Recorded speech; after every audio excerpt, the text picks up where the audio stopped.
হরে কৃষ্ণা, রাধে রাধে। পার্শ্ব একাদশী 2024 কবে পালন করতে হবে? পার্শ্ব একাদশী 2024-এর দিন, ক্ষণ, তারিখ, পারণের পূর্ণাঙ্গ সময়সূচি, পারণ মন্ত্র লিখিত এই একাদশী ব্রতের মাহাত্ম্য, কেন এই একাদশীকে পার্শ্ব একাদশী বলা হয়, এই একাদশী ব্রতের ফল, একাদশী ব্রত পালন করলে কি খাবেন কি খাবেন না, বিস্তারিত এই পর্বে আমরা আপনাদের সামনে আলোচনা করব। সম্মানীয় দর্শক শ্রোতা বন্ধু, কৃষ্ণ কথায় সিংহরায় ডোরবেলের নতুন একটি পর্বে আপনাদের সবাইকে জানাই সুস্বাগতম। ভাদ্র মাসে শুক্লপক্ষের একাদশী পরিবর্তনী বা পার্শ্ব একাদশী বলে জগৎ প্রসিদ্ধ। ভগবান বিষ্ণু ভাদ্র মাসে শুক্লপক্ষের একাদশী তিথিতে পাশ ফিরে শোন। আষাঢ় মাসে শয়ন একাদশীতে, যেটা দেব শয়নী একাদশী, তাতে যোগ নিদ্রায় যান জগৎ পালক শ্রী হরি বিষ্ণু। নিদ্রা থেকে ওঠেন কার্তিক মাসে শুক্লপক্ষের একাদশীতে। আর এই ভাদ্র মাসে শুক্লপক্ষের একাদশী তিথিতে অনন্ত শয্যায় থাকা ভগবান শ্রী হরি বিষ্ণু বাঁ দিক থেকে ডান দিকে ফিরে শোন। এই একাদশী তিথিতে দিক পরিবর্তন করে শোন বলেই একে পরিবর্তনী একাদশী বা পার্শ্ব একাদশী কিংবা পদ্মা একাদশী বলে।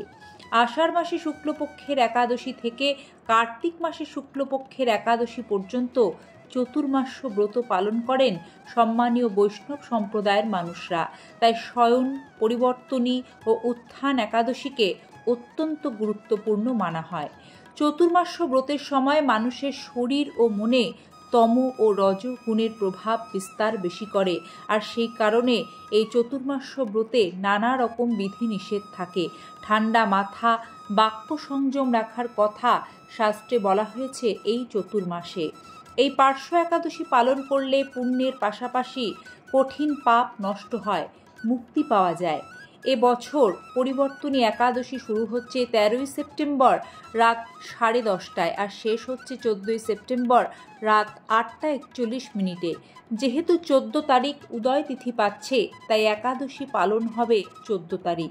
এই তিথিতে স্বার্থসিদ্ধি যোগ তৈরি হচ্ছে, যে যোগে পুজো করা অত্যন্ত শুভ বলে মানা হয়। পার্শ্ব একাদশী ব্রত মাহাত্ম্য। ওম নমো ভগবতে বাসুদেবায় নমঃ।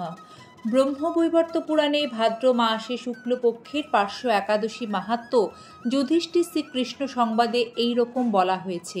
যুধিষ্ঠির মহারাজ জিজ্ঞাসা করলেন, হে কৃষ্ণ, ভাদ্র মাসে শুক্লপক্ষের একাদশীর নাম কি এবং এই ব্রত পালনে কি পুণ্য লাভ হয়? উত্তরে ভগবান শ্রীকৃষ্ণ বললেন, হে ধর্মরাজ, মহাপুণ্যপ্রদা, সমস্ত পাপ হারিণী এবং মুক্তিদায়িনী এই একাদশী বাজপেয় যজ্ঞ থেকেও বেশি ফল দান করে। যে ব্যক্তি এই তিথিতে ভক্তি সহকারে ভগবান শ্রী বামন দেবের পূজা করেন, তিনি ত্রিলোক পূজিত হন। পদ্ম ফুলে পদ্মলোচন শ্রী বিষ্ণুর অর্চনকারী বিষ্ণুলোক প্রাপ্ত হন। সায়িত ভগবান এই তিথিতে পার্শ্ব পরিবর্তন করেন, তাই এর নাম পার্শ্ব একাদশী বা পরিবর্তিনী একাদশী। যুধিষ্ঠির মহারাজ বললেন, হে জনার্দন, আপনার এই সকল কথা শুনেও আমার সন্দেহ পূর্ণরূপে দূর হয়নি।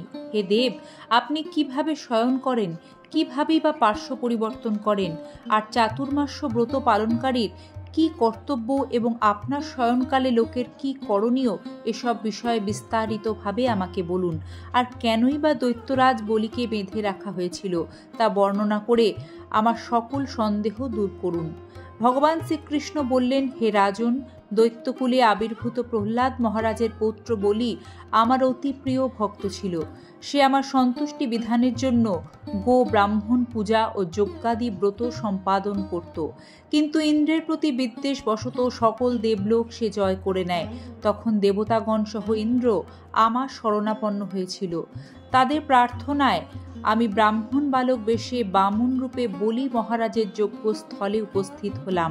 তার কাছে আমি ত্রিপাদ ভূমিমাত্র প্রার্থনা করেছিলাম। সে তুচ্ছ থেকে আরও শ্রেষ্ঠ কিছু আমাকে দিতে চাইলেও আমি কেবল ত্রিপাদ ভূমি গ্রহণে স্থির থাকলাম। দৈত্যগুরু শুক্রাচার্য আমাকে ভগবান রূপে জানতে পেরে বলি মহারাজকে ওই দান দিতে নিষেধ করল, কিন্তু সত্যাশ্রয়ী বলি গুরুর নির্দেশ অমান্য করে আমাকে দান দিতে সংকল্প করল। তখন আমি এক পদে নিচের সপ্তলোক, আরেক পদে উপরের সপ্ত ভুবন অধিকার করে নিলাম। পুনরায় তৃতীয় পদে স্থান চাইলে সে তার মাথা পেতে দিল। আমি তার মস্তকে তৃতীয় পদ স্থাপন করলাম। তার আচরণে সন্তুষ্ট হয়ে আমি সর্বদা তার কাছে বাস করার প্রতিশ্রুতি দিলাম।